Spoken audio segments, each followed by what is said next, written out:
One of the major risks to the banking system is the commercial real estate, as we have seen in the last 2 years that the employees have been adopting the hybrid work and transitioning from 100% remote to the hybrid.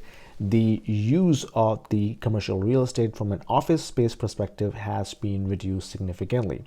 And earlier this year, OSFI actually gave a warning to the commercial banks, including RBC, CIBC, TD banks, that they should allocate extra capital to cover up all the potential losses that could come from the default on the real estate market. So here's the thing. So the commercial real estate market is financed on a very short term lending. So typically it's around 2 years. So if you are the owner of the commercial real estate, you finance that property for, let's say, 2 years of mortgage, and if you have secured the loan in the last 2 years at a sub 2%, now you're going to roll over that debt for let's say 6.5%. So your mortgage payment, your debt servicing costs will be tripled when you roll over that debt. So that will definitely be a sticker shock for those investors to cover up their interest cost while they're not even keeping the occupancy rate higher because of the hybrid work. That issue has been going on in the US and Canada and other parts of the world, where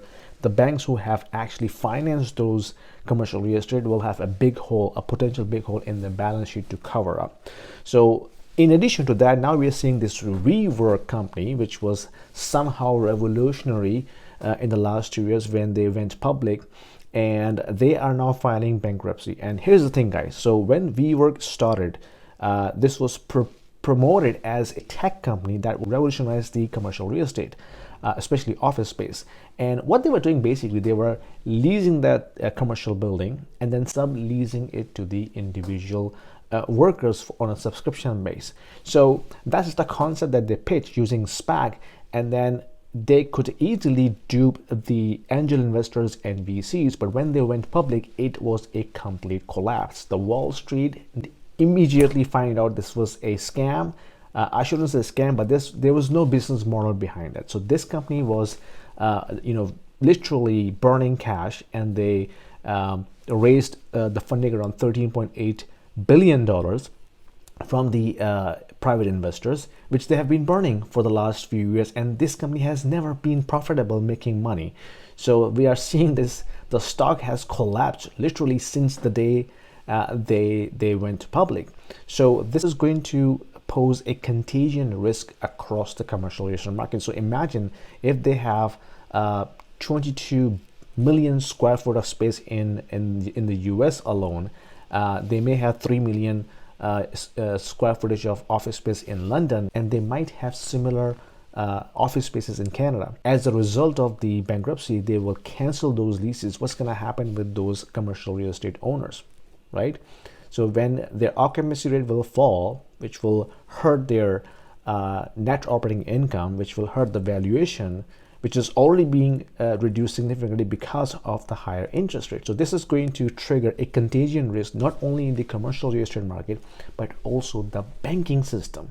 So you will see these banks who have these liabilities on their balance sheet will find a big hole to fill, because these owners of the commercial real estate will get default on that, or not able to roll over for the next term. So this is going to be a potential disaster in the commercial real estate market as well as in the banking system. And remember, 2008 was a banking crisis. People remember that as a housing crisis, but in fact it was a banking crisis, because those banks who had these bad performing loans on their balance sheet, they actually went bust, and some of the banks got bailed out by the government or the Federal Reserve. And this is where this whole QE cycle was started. So I think, this could be a potential trigger for a banking crisis going forward, as we see these kind of companies will come at the surface. And this is just one example that we are seeing.